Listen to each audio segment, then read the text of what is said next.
السلام علیکم فرینڈس، آج ہم لوگ شروع کرنے جا رہے ہیں ایپیسوڈ 26 آف ناول بخت، جس کی رائٹر ہے مہرالنساء شاہ میر۔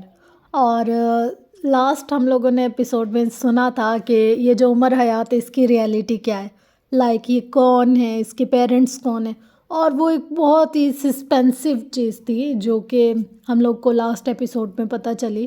اور انسان کس حد تک چال باز، چلاک اور دھوکہ دینے والا ہو سکتا ہے، یہ ہماری سوچ سے بھی باہر ہے۔ ہمیں نہیں پتہ ہمارے ساتھ جو انسان اتنا خوش ہنس بول کر بات کر رہا ہے اور جو اتنا اچھا بننے کی ایکٹنگ کر رہا ہے، اس کے دل میں ہمارے لیے کتنا زہر ہے یا وہ ہمیں کتنا برباد کر سکتا ہے۔ اب دیکھا جائے تو یہ ایک کامن چیز ہے، مطلب بہت سے ڈراموں میں اور بہت سی جگہوں پر اس طرح کی سٹوریز دکھائی جاتی ہے کہ فلاں نے فلاں کا بچہ بدل دیا یا فلاں کے زندہ بچے کو مردہ بنا دیا، مطلب اس طرح کا بہت سارا کچھ ہوتا ہے۔ لیکن اس کے بعد کے جو افیکٹس ہوتے ہیں وہ انسان کی سوچ سے بھی پرے ہوتے ہیں۔ ایک بہت گندا چال چلی تھی فروا نے، اور مجھے لگتا ہے وہ اپنی اسی چال کے چکر میں خود ہی پھنستی گئی ساری زندگی۔ وہ اسی چیز کو دیکھتی رہی کہ اس نے جو سوچا، پر اس کی سوچ تو اسی کی سوچ تھی اور قدرت اور تقدیر جو تھی وہ ایک الگ چیز تھی۔ تو بہت زیادہ میں آپ لوگوں کو اسٹوری میں گھماؤں گی نہیں، ساتھ ساتھ آپ کو بتاتی جاؤں گی کہ آگے کیا ہونے والا ہے۔ لیکن یہاں پر ایک چیز جو سوچنے کی ہے کہ چاہے فروا نے لاکھ سوچا کہ وہ عمر حیات کو ایک گندی زندگی دے، ایک بے نام، لیکن اللہ نے اس کے نصیب میں محبتیں، بادشاہی، بخت لکھا تھا تو اس کو مل گیا، چاہے وہ بیرسٹر کی طرف سے ہی ملا ہو، چاہے وہ نفیسہ حیات کی طرف سے ملا ہو، مطلب اپنے خاندان سے وہ بچہ جڑ گیا۔ یہ ہے اللہ کے فیصلے اور تقدیر۔ بے شک یہ ایک کہانی ہے، ایک ناول کی سٹوری ہے، بٹ ایسا کئی لوگوں کی زندگی میں ہوتا ہے، اور دیکھنے میں بھی آیا ہے کہ لوگ اپنے شر سے کسی کا برا چاہے لاکھ کریں، بٹ جو اللہ ہوتا ہے وہ انسان کے برے کو بھی اچھا بنانے پر قادر ہوتا ہے۔ اپنی طرف سے فروا نے اتنی پلاننگ کی کہ یہ یوں مرے گا، رلے گا، اس کو یتیم خانے تک میں نہیں ڈالا کہ یہ ذلیل ہو، یہ تباہ ہو، یہ برباد ہو، لیکن اللہ نے اس کے لیے خیر سوچی ہوئی تھی۔ تو پھر فروا کی لاکھ پلاننگیں، انویسٹمنٹ، سارے زمانے کا منہ بند کرنا، پیسہ کھلانا، چالیں چلنا، کچھ بھی کام نہیں آیا۔ اس کا بخت اچھا تھا، اس نے نفیسہ حیات کے گھر میں بھی عیش کیا، پھر اپنے ماموں کے پاس آ کر بھی عیش کیا، پھر زندگی میں بھی اس نے سارا عیش کیا۔ جب وہ اپنا ارن کرنے لگا، اللہ نے اس کو اچھا مقام دیا، اچھا عہدہ دیا، ایک رسپیکٹیو جاب دی، اپنے حصے کا وہ اچھا کنٹریبیوٹ کر رہا ہے۔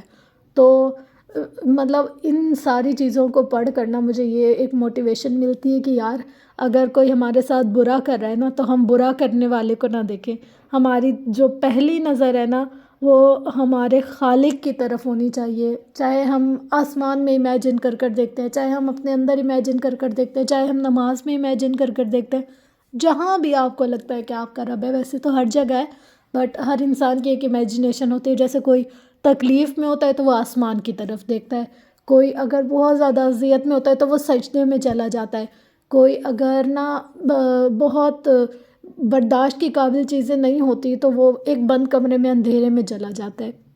ہر کسی کے اپنے اللہ سے کنیکٹ کرنے کی، یا اپنے گاڈ سے، اپنے بھگوان سے، جس کو بھی وہ مانتا ہے، جس بھی ریلیجن کا ہے وہ، اس سے کنیکٹ کرنے کی الگ الگ پریکٹس ہوتی ہے۔ تو آپ کو جو بھی لگتا ہے آپ اس کی طرف سوچیں کہ اس نے اپنے حصے کا کام کیا، کیونکہ یہ بشر ہے، اس کی فطرت شر ہے، بٹ اللہ آپ نے میرے لیے کہاں خیر رکھی ہے، یہ کوئی دکھ ہے، کوئی تکلیف، کوئی پریشانی ہے، اس سے نکل نہیں پا رہے، تو بھی آپ یہی سوچیں کہ یار یہ ایک انسان کا میرے لیے بویا ہوا ہے، بٹ اللہ نے میرے لیے کیا پلان کیا ہے۔ تو انشاءاللہ آپ کو ضرور تسلی بھی ملے گی اور ضرور اس سے نکلنے کا ایک خوبصورت چانس بھی ملے گا۔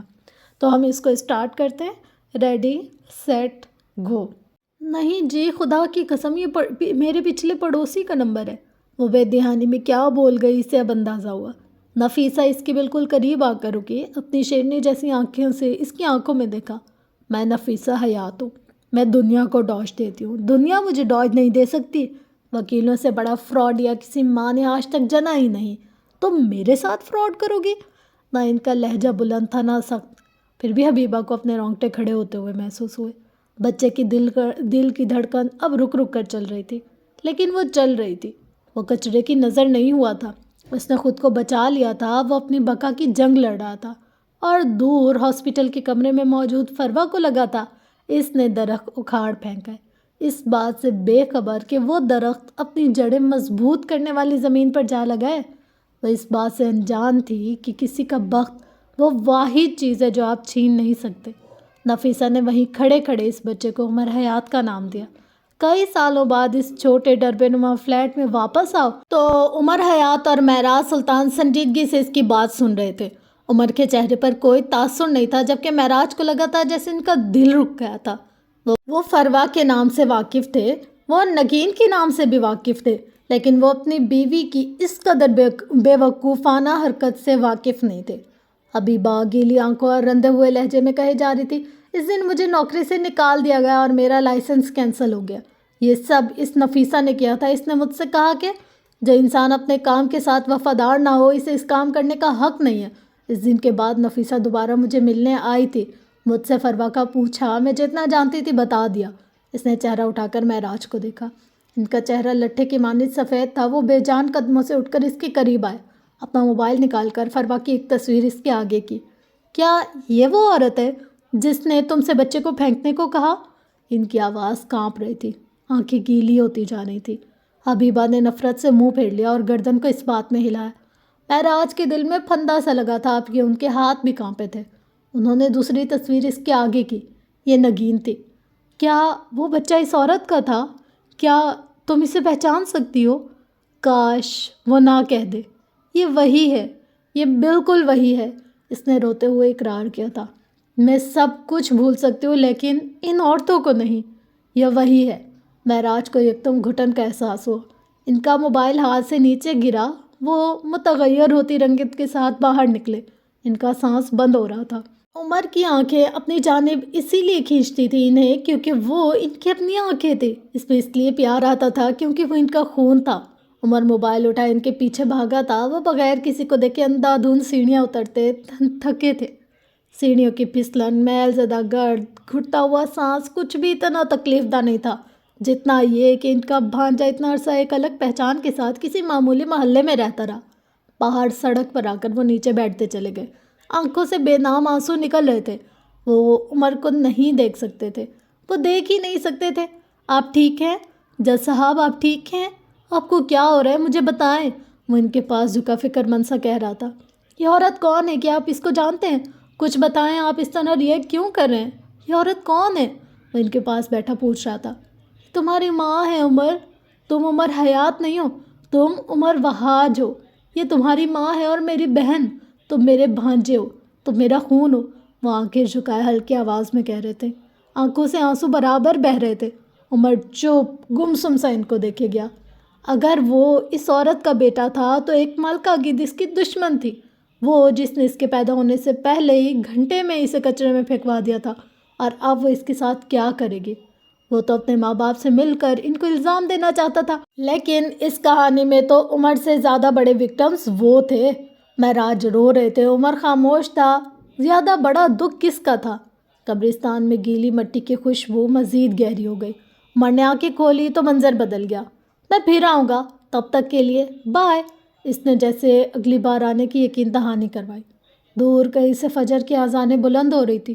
وہ سرخ آنکھوں کے ساتھ اس ملکہ جیسے اندھیرے میں یہاں سے دور جاتا گیا۔ فجر کے اذان کے ساتھ سلطان منزل میں بھی آوازیں گونجنے لگی۔ سیڑھیاں چڑھ کر دائیں طرف مڑ کر اگر حسینہ معراج کے کمرے میں جاؤ تو وہ اپنے بیڈ کراؤن سے ٹیک لگائے پیر لمبے کیے بیٹھی تھی۔ مہرمہ ان کی گود میں لیٹی ہوئی تھی۔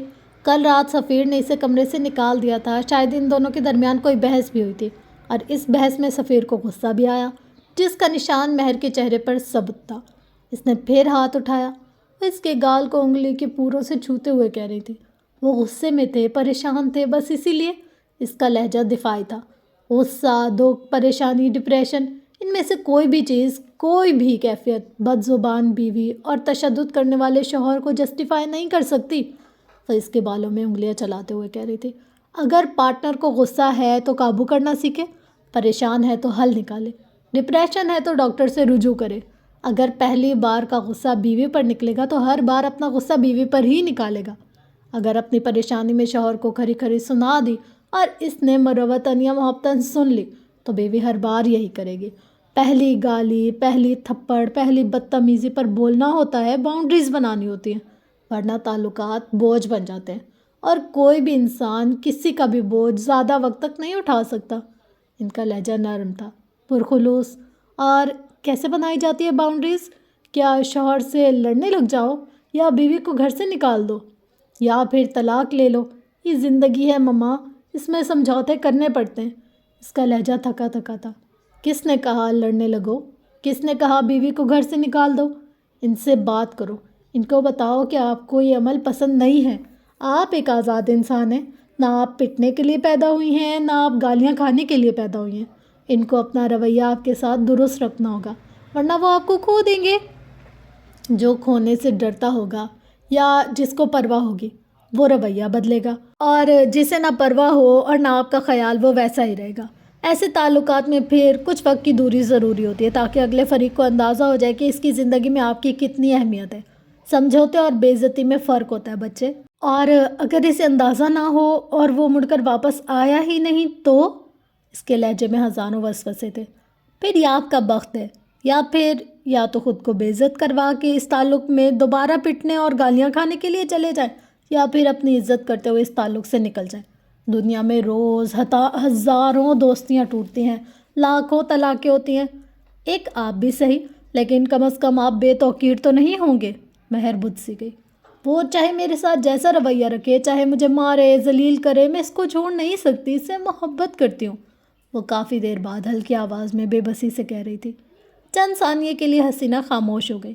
کچھ دیر بعد جب وہ بولی تو ان کی آواز مستحکم تھی۔ یہ پھر محبت نہیں ہے مہر۔ مہر اٹھ کر بیٹھ گئی۔ یہ لالچ ہے، ہرس ہے۔ تم محبت میں لالچی ہو گئی ہو۔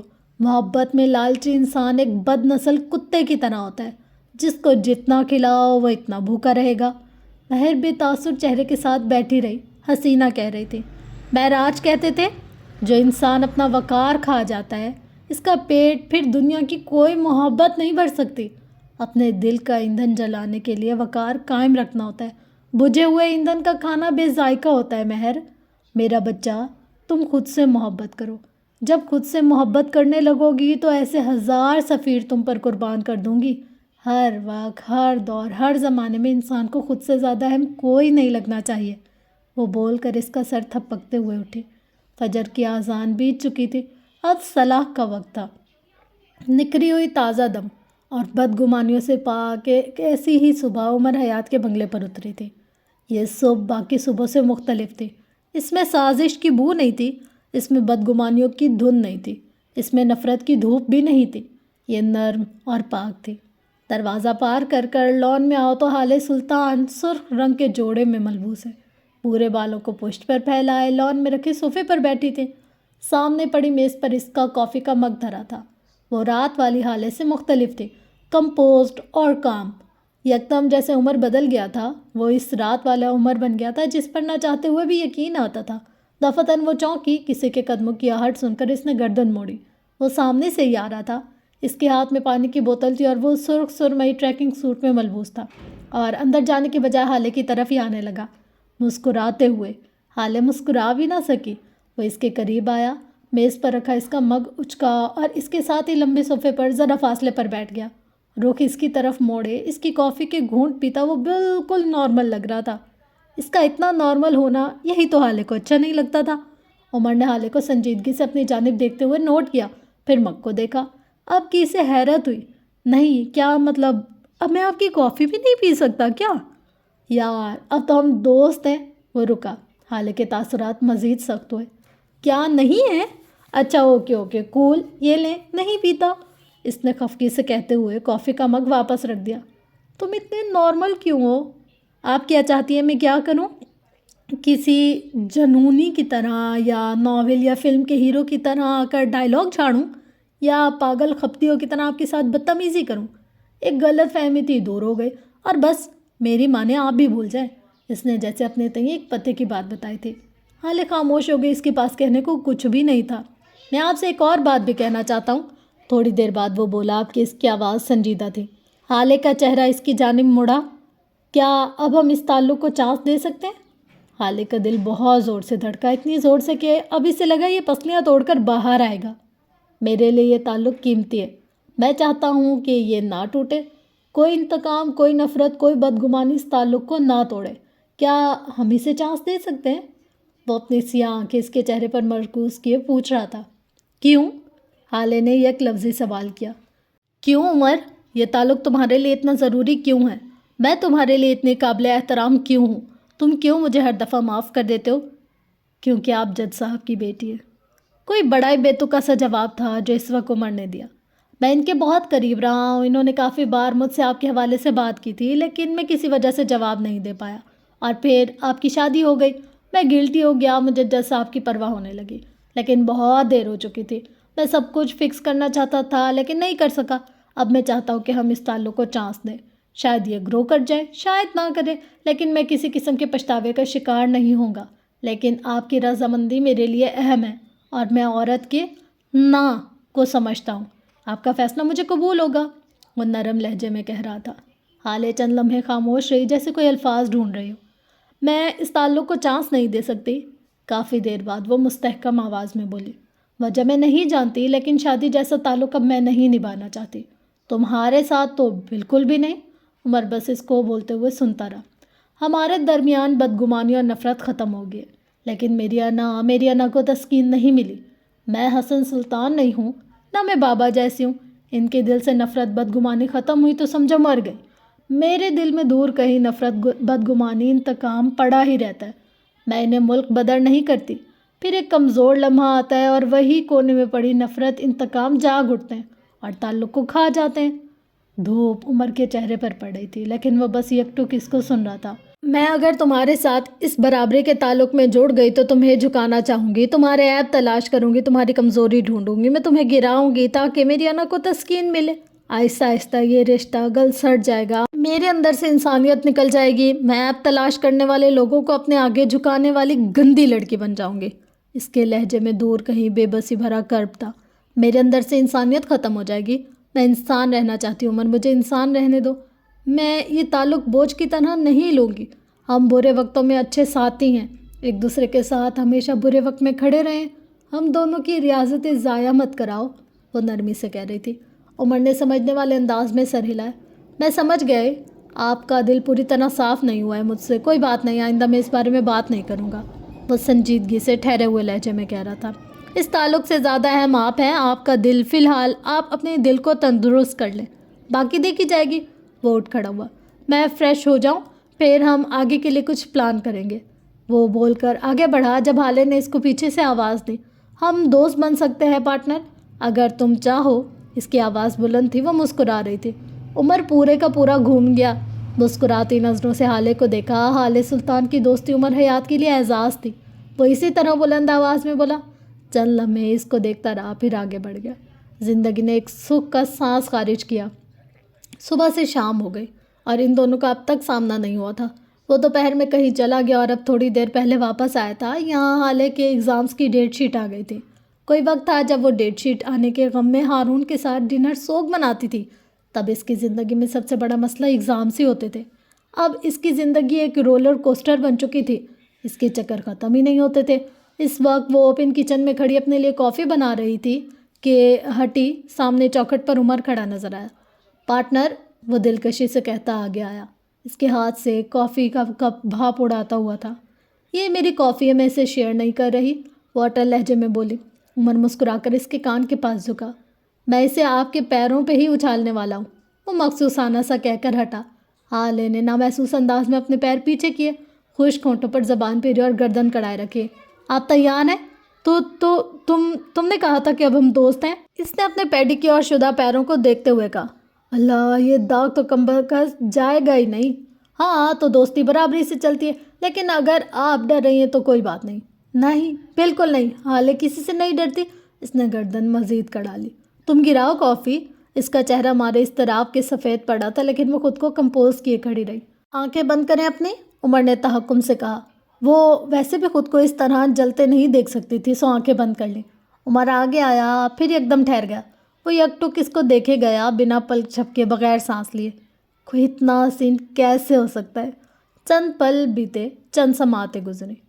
اس نے حالے کو دیکھتے ہوئے کافی والا ہاتھ لمبا کیا اور ساری کافی ایک دھار کی صورت سنک میں گرا دی۔ عمر اسی طرح محض سا اس کو دیکھے گیا۔ پل بھر کو ساری آوازیں بند ہو گئی، سارے منظر دھندلے ہو گئے۔ اگر کچھ دکھ رہا تھا تو حالے کا چہرہ، اگر کچھ سنائی دے رہا تھا تو اپنے دل کی دھڑکن۔ اسی لمحے حالے نے آنکھیں کھولی۔ لمحے کے 1000ویں حصے میں عمر خود کو کمپوز کر گیا۔ کافی کا مگ خالی ہو چکا تھا۔ حالے نے تعجب سے اس کو دیکھا۔ تم نے کافی گرا ہی کیوں نہیں؟ وہ حیران تھی۔ عمر نے ایک گہری سانس لی۔ میں نے نوٹ کیا ہے آپ کے پیر بھی میرے عزیز سے ملتے ہیں۔ اس نے یہ جملہ بس بھرم رکھنے کو کہا تھا، ورنہ وہ کبھی بھی اس کو تکلیف نہیں دے سکتا تھا۔ چند پل خاموشی کی نظر ہوئے۔ I'm sorry for this, اس نے عمر کے پیروں کو دیکھتے ہوئے کہا۔ وہاں جلے کے نشان تھے۔ عمر اپنی ٹون میں واپس آ گیا۔ مجھے سوری نہیں چاہیے، ایک بہت اچھی مہنگی اور برانڈڈ داغ ہٹانے والی کریم چاہیے۔ میرے پیروں کے حسن کو گہنا دیا آپ نے، اتنی آسانی سے معاف نہیں کروں گا۔ حالے ایک دم ہنس پڑی، پیٹ پکڑ کر نیچے جھکی وہ ہنسی۔ اللہ اللہ عمر، اللہ اللہ تم کتنے سیلف آبسیسڈ ہو۔ وہ اسی طرح ہنستے ہوئے بمشکل بول سکے۔ ہنس ہنس کر اس کی آنکھوں میں پانی بھرنے لگا۔ عمر نے خفگی سے اس کو دیکھا۔ تو کیا نہیں ہونا چاہیے؟ میں اپنے محلے کا سب سے حسین بچہ تھا۔ وہ ایک بار پھر ہنس پڑا۔ اسی وقت عمر کا موبائل بجنے لگا۔ وہ فون کان سے لگائے باہر نکل گیا۔ اپنی مصروفیات میں وہ ایک کام بھول گیا تھا، اب اسے مکمل ہونے کی ضرورت تھی۔ ریسٹورنٹ کی زرد بتیوں نے سارے میں اپنی دھاک بٹھا رکھی تھی۔ عمر حیات سفید ڈریس شرٹ میں ملبوس نسبتاً ایک کونے والی میز پر بیٹھا بور ہو رہا تھا، بالوں میں ہاتھ پھیرتا جا رہا تھا۔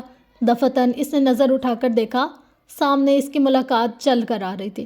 سیاہ فینسی ڈریس میں ملبوس، گوری رنگت اور پکی عمر والی جانان سکندر شاہ کی بیوی اور ان کے ہسپتال کی زبردستی کی مالک۔ وہ عمر کو دیکھتی ہوئی آئی اور سامنے سے کرسی کھینچ کر اس کے روبرو بیٹھی۔ مسٹر عمر حیات، کیا میں پوچھ سکتی ہوں کہ اس طرح مجھے یہاں بلانے کا مقصد کیا ہے؟ آپ جانتے ہیں میں کس آرگنائزیشن کے لیے کام کرتی ہوں اور اس وقت اپنے کتنے ہی ضروری کام چھوڑ کر آئی ہوں۔ وہ بیٹھتے ہی پھٹ پڑی۔ مسز شاہ، مجھے آپ کو زحمت دینی پڑی، لیکن آپ بھی تو دیکھیں نا، کتنے ہی میرے کاموں میں آپ ناگن کی طرح پھن پھیلائے کھڑی ہیں۔ وہ ذرا آگے کو ہو کر معصومیت سے کہہ رہا تھا۔ جانان کے مانو پتنگے ہی لگے۔ ہاؤ ڈیئر یو، تم ہوتے کون ہو مجھ سے اس طرح بات کرنے والے؟ تم جانتے بھی ہو میں کون ہوں؟ تمہاری نسلیں غرق کروا سکتی ہوں، وہ سرخ چہرے کے ساتھ کہہ رہی تھی۔ عمر نے محظوظ ہونے والے انداز میں اس کو دیکھا۔ ایک تو ہر کسی کو میری نسل سے بڑا مسئلہ ہے۔ آپ مجھے چھوڑیں مسز شاہ، میں آپ سے ایک ڈیل کرنے آیا ہوں۔ اگر آپ اپنا غصہ تھوڑی دیر کے لیے کم کر لیں تو ہم بات کر سکتے ہیں۔ جانان اسی طرح ضبط کرتی بیٹھی رہی۔ دیکھیں مسز شاہ، میری کچھ چیزیں ہیں جو آپ کے ہسپتال سے گم ہوئی ہیں، اب ظاہر ہے وہ مجھے واپس چاہیے۔ صحیح کہہ رہا ہوں نا؟ اس نے رک کر تائید چاہی تھی۔ جانان نے کوئی جواب نہیں دیا۔ اب آپ تو میری چیزیں مجھے واپس نہیں لا کر دے سکتی نا، آپ سٹاف کو ٹھیک سے جانتی بھی نہیں اور نہ ہی کوئی آپ کی مانتا ہے۔ سوری ٹو سے، جانان بل کھا کر رہ گئی۔ تو مجھے جو آدمی میری چیزیں لا کر دے سکتا ہے وہ آپ کے شوہر ہیں، اس لیے میں آپ سے التجا کرتا ہوں کہ آپ ہسپتال میں ان کا داخلہ ایک بار پھر الاؤ کریں تاکہ میرا کام ہو سکے۔ اس کے بعد چاہے آپ ان کو بال سے پکڑ کر باہر نکال دیجیے گا۔ 1 منٹ، بال تو ان کے ہیں ہی نہیں۔ اچھا ٹھیک ہے، ہاتھ سے پکڑ کر باہر نکال دیجیے گا، اس نے فوراً تصحیح کی۔ اور آپ کو یہ خوش فہمی کیوں ہے کہ میں آپ کا کوئی کام کروں گی؟ میں اتنا ہینڈسم ہوں، بھلا کوئی مجھے انکار کر سکتا ہے؟ یہ سیلف obsessed آدمی۔ میں مذاق کے موڈ میں ہرگز نہیں ہوں۔ اس کا لہجہ سخت ہو گیا۔ میں اس گھٹیا آدمی کو اپنا شوہر نہیں مانتی، میں تو اپنے بچے بھی اس سے دور کر چکی ہوں، لیکن نہ جانے ان کے سروں پر باپ کی محبت کا بھوت کیسے سوار ہو گیا، وہ نخوت سے کہہ رہی تھی۔ وہ ہسپتال میرا ہے اور وہاں اس گھٹیا آدمی کا داخلہ ممنوع ہے، اور اب ہمارے پاس بات کرنے کو مزید کچھ نہیں ہے، مجھے چلنا چاہیے۔ وہ اپنا بیگ کوہنی پر لٹکائے اٹھ کھڑی ہوئی۔ عمر نے ایک نظر اس کو دیکھا اور پیچھے کو ہو کر ٹیک لگا لی۔ میں جانتا ہوں آپ پرانے کراچی کی کیوں جاتی ہیں۔ جانان تھم گئی۔ اگر آپ چاہتی ہیں کہ اس ریسٹورنٹ میں موجود سارے لوگ اور آپ کے دونوں بچے اس بارے میں نہ جانیں تو واپس بیٹھ جائیں۔ وہ ریت کی مانند پھسلتی ہوئی کرسی پر واپس بیٹھ گئی۔ اب کہ اس کا چہرہ وہ نہیں تھا جس کے ساتھ وہ آئی تھی۔ آپ پرانے کراچی جاتی ہیں اپنے شوہر کو یہ بتا کر کہ آپ اپنے پرانے رشتہ داروں سے ملنے جا رہی ہیں، لیکن دراصل بات کچھ اور ہے۔ وہ آگے کو ہوا، پرتپش آنکھیں جانان کے چہرے پر جمائیں۔ آپ کچی شراب پینے کی عادی ہیں، آپ نشئی ہیں، کچے شراب کا نشہ کرتی ہیں۔ جانان شل ساکت سی اس کو سن رہی تھی۔ کیا ہوا؟ کیا آپ کے بچے یہ بات جان لیں؟ کیا ہو کہ آپ کی آرگنائزیشن یہ بات جان لے، کیا ہو کہ آپ کے شوہر یہ بات جان لیں۔ آپ کے شوہر اگر شیطان ہیں تو عزازیل آپ بھی نہیں۔ آپ دونوں ایک دوسرے کو چاہے جان سے مار دیں، مجھے فرق نہیں پڑتا، لیکن جب تک میرا کام نہیں ہوتا ایک اچھے کپل کی طرح کوآپریٹ کریں، ورنہ امیروں کے راز فاش کرنا میرا پسندیدہ کام ہے۔ وہ وارننگ دینے کے انداز میں کہہ کر کھڑا ہوا۔ وہ اٹھا اور جانے کو مڑا۔ جانان مردہ آنکھوں سے اس کو دیکھتی رہی۔ دفعتاً آنکھوں میں شیطانی چمک در آئی۔ ویسے امپورٹڈ شراب میں ایسی کیا خرابی ہے کہ آپ کو پرانی کراچی سے سستی گندی شراب لینی پڑتی ہے؟ جانان نے پھاڑ کھانے والی نظروں سے اس کو دیکھا۔ عمر نے اوکے اوکے کہہ کر ہاتھ اٹھائے۔ اچھا بھائی نہیں پوچھتا۔ وہ سر جھٹکتا آگے بڑھ گیا۔ اپنے کمرے میں بیٹھا ہارون شاہد چھوٹے اسٹول پر بیٹھا تھا۔ ہاتھ میں برش تھا، دوسرے میں کلر پیلیٹ تھی جس میں وہ تھوڑی تھوڑی دیر بعد برش کے سرے کو ڈبوتا اور برش کے بال سارا رنگ اپنے اوپر لے لیتے اور پھر اس کو پینٹنگ میں بھر دیتے۔ وہ آج معمول سے ہٹ کر پینٹ کر رہا تھا۔ اس کے بال بکھرے ہوئے تھے، وہ اپنے کام میں محو تھا۔ پینٹنگ 4 چوکور ڈبوں پر مشتمل تھے۔ ایک ڈبے میں ایک شہزادی اکڑو بیٹھی تھی، سر ہاتھوں میں دیے پریشان غم زدہ۔ وہ نیلے رنگ کے کھانے تھے۔ اگلے ڈبے میں شہزادی ایک مرد کے ساتھ کھڑی تھی، لیکن اس مرد کے تاثرات سخت تھے، یوں جیسے وہ اسے ڈپٹ رہا۔ شہزادی کی آنکھیں نم ہوتی جا رہی تھیں۔ یہ ڈبہ سیاہ رنگ کا تھا۔ تیسرے ڈبے میں شہزادی ایک ہجوم میں کھڑی تھی۔ کچھ لڑکے کچھ لڑکیاں اس کے پاس کھڑے تھے۔ وہ ان سے کچھ کہہ رہی تھی، اپنا غم، اپنا دکھڑا۔ آنسو برابر بہہ رہے تھے۔ کوئی ہنس رہا تھا، کوئی اپنے ساتھ کھڑے لوگوں سے بات کر رہا تھا، کوئی شہزادی کو نہیں سن رہا تھا۔ وہ سبز رنگ کا کھانا تھا۔ اگلے خانے میں اسٹول پر بیٹھی شہزادی آئینے کے سامنے بیٹھی تھی اور اس کی آنکھیں اب بھی نم تھی، لیکن گردن اکڑی ہوئی تھی۔ وہ اپنے ہاتھوں سے اپنے آنسو پوچھ رہی تھی۔ اپنے سب سے بڑے ہیلر آپ خود ہوتے ہیں۔ پینٹنگ کا عنوان یہی تھا۔ یہ خانہ پیلے رنگ کا تھا، امید کی چمک کا رنگ۔ دفعتاً اس کا موبائل بجنے لگا۔ ہارون بری طرح بے مزہ ہوا۔ بس کوئی اس کے عشق کے بیچ میں نہ آئے۔ اس نے ذرا کی ذرا نظر موبائل اٹھا کر دیکھا۔ وہ انسٹاگرام کا نوٹیفیکیشن تھا۔ دوسرا نوٹیفیکیشن کسی ای میل کا رپلائی تھا۔ نہ ای میل خاص تھی اور نہ ہی اسٹوری، لیکن جس نے رپلائی کیا تھا وہ آدمی خاص تھا، اور جس نے مینشن کیا تھا وہ آدمی خاص تھا۔ گھنشیام داس گپتا، پاکستان کا سب سے مشہور آرٹسٹ۔ پینٹنگ کی دنیا میں اس کا ایک نام تھا، ایک مقام، کئی غیر ملکی ایوارڈ یافتہ، جان پہچان اور ساری دنیا میں مانا جانے والا گھنشیام داس ہارون کے کانپتے ہاتھوں سے موبائل اٹھا رہا تھا۔ سب سے پہلے اس نے انسٹاگرام کھولا۔ ہارون نے اس کا اکاؤنٹ کھولا۔ 6 ملین فالوورز۔ او خدایا، یہ اس کا اصل اکاؤنٹ تھا۔ یہ وہی تھا۔ ہارون شل سا موبائل کو دیکھے گیا۔ گھنشیام داس نے ہارون کے اکاؤنٹ کو اپنی اسٹوری پر مینشن کیا تھا۔ ساتھ ہارون کی 14 سال بعد بنائی گئی پہلی پینٹنگ تھی، مسکراتا ہارون شاہد۔ تصویر کے اوپر بس 3 الفاظ لکھے تھے، دا TPA۔ ہارون نے لمحے کے 1000ویں حصے میں ان 3 الفاظوں کو ڈیکوڈ کیا، دا ٹوتھ پیسٹ آرٹسٹ۔ وہ اپنے بچپن سے اس آدمی کا مداح تھا۔ وہ اس کے ہر انداز سے واقف تھا۔ ہارون کے لیے انسپائریشن تھا۔ وہ ہارون کے لیے رول ماڈل۔ کوئی انٹرویو ایسا نہیں تھا جو ہارون نے نہ دیکھا ہو، کوئی بات ایسی نہیں تھی جو ہارون نے نہ سن رکھی ہو۔ ہر بار وہ گھنشیام داس کو میل کرتے کرتے رہ جاتا۔ اس کے ہاتھ کانپنے لگتے، دل ڈرنے لگتا۔ گھنشیام داس ہر سال 10 آرٹسٹ اسکالرشپ اناؤنس کرتا تھا۔ دنیا سے ہزاروں سینکڑوں لوگ اسے میل کر کے اپنی پینٹنگ کی تصاویر بھیجتے تھے یا پھر اپنی پینٹنگ بھیج دیتے تھے۔ ان سینکڑوں لوگوں میں سے صرف 10 لوگ ایسے تھے جو سلیکٹ کیے جاتے تھے۔ شاہ تاج کی پارٹی سے 2 روز قبل حالے نے ہارون کو اپنی پینٹنگ کی تصویر بھیجتے پھر میل ڈیلیٹ کرتے دیکھا تھا۔ اس نے کوئی 200 دفعہ یہ عمل دہرایا تھا، لیکن ہر بار وہ رک جاتا تھا۔ حالے نے کسی طرح اس کا موبائل اٹھایا اور میل کر دی، اور وہ چن لیا گیا تھا۔ اس وقت وہ فین موومنٹ کی بلندیوں پر تھا۔ ابھی اسٹوری کو پوسٹ ہوئے 2 منٹ ہوئے تھے، لیکن ہارون کا DM بجنے لگ گیا تھا۔ اس نے اب اپنا موبائل کھولا۔ وہاں بس ایک سطر تھی، میں تم سے متاثر ہوا ہوں آرٹسٹ، آؤ رنگوں کی بات کریں۔ اور اس کی آنکھوں سے آنسو بہہ نکلے۔ یہ اعزاز تھا ہارون شاہد کے لیے، یہی اعزاز تھا۔ وہ کئی لمحے کسی مجسمے کی طرح بیٹھا رہا، بہتے آنسوؤں کے ساتھ۔ پھر وہ اٹھا، رنگ لگے ہاتھوں اور چہرے کے ساتھ اپنے کمرے کے فرش پر سجدہ ریز ہو گیا۔